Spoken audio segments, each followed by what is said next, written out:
Owain James ydw i, a fi sydd wedi dechrau y cwmni Darogan. Pwrpas Darogan yw i greu hwb graddedigion i Gymru, creu canolbwynt i bobl i ffeindio'r cyfleoedd da hynny yng Nghymru tra bod nhw'n fyfyrwyr neu wedi graddio. Ac yn benodol, ni'n angerddol am cyrraedd y pobl yna sydd wedi gadael Cymru i astudio a'u cyrraedd nhw a dangos iddyn nhw'r holl cyfleoedd gwych sydd yma yng Nghymru. Felly o ran y her wnaethon ni ddarganfod, un o'r pethau o siarad gyda myfyrwyr sy'n gael o Cymru yw bod nhw ddim yn clywed am y cyfleoedd, falle bod diddordeb dyn nhw hyd yn oed i ddod nôl, ond ddim yn ymwybodol o beth oedd yna. Ac enwedig wrth edrych ar ardal Arfor, mae cyfraddau uchel yn gadael yr ardal i astudio ym mhrifysgolion bennaf yn Lloegr. Ac hefyd, o ran adnabod yr her, mae rwy dal yn adnabod yr her, ac yn ddiweddar ystadegau wedi dod allan yn sôn am cyfrannau uchel iawn o siaradwyr Cymraeg sy'n gadael Cymru i astudio. A felly, mewn un ystod, rwy dal yn dod i ddeall y her yma'n well yn ystod y brosiect yn barod. Ond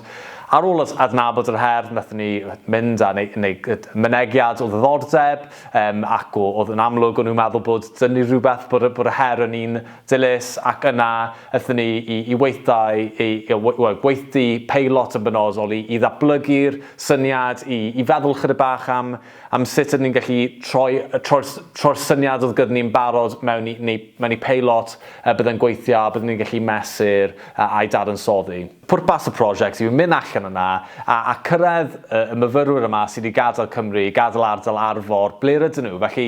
rydyn ni'n mynd i'r brifysgolion yna ble mae cyfraddau uchel o bobl sy'n dod o Arfor yn mynd, felly i dinasoedd Lerpwl, Manceinion, Caer, Harper Adams, Birmingham,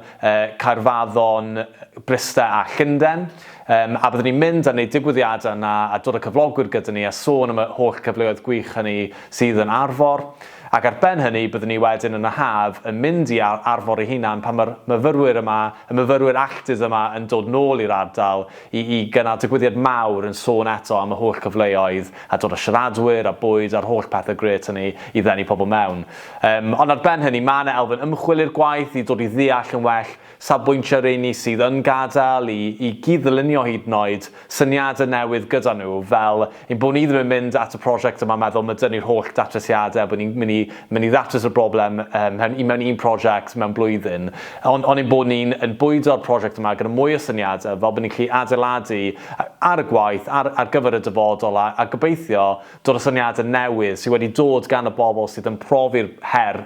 ni'n sôn amdani ac yn trio datrys, a gobeithio gyda hynny byddwn ni'n fwy llwyddiannus byth yn datrys y her yn y dyfodol. Felly ni newydd gorffen ein mis cyntaf yn neud y prosiect, yn gweithredu'r prosiect. Felly o ran y digwyddiadau, dyn nhw ddim wedi digwydd eto, mae yna lot o waith paratoi wedi bod yn mynd ymlaen yn bwcio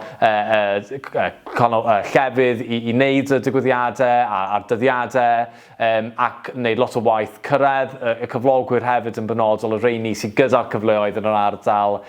i drio cyrraedd nhw, a gosod y prosesau allan hefyd ar gyfer y prosiect wrth iddo fynd ymlaen. Ond felly'r peth fwyaf diddorol a chyffrous ni wedi bod yn gwneud yw mae'r Cronfa her wedi galluogi ni i gyflogi rhywun, felly mae lot o'r mis diwethaf wedi bod yn mynd tuag at y gwaith recrwtio yna ar gyfer mis Ionawr yn edrych ymlaen i weithredu'r i rhywun i fod gyda fi yn helpu gweithredu'r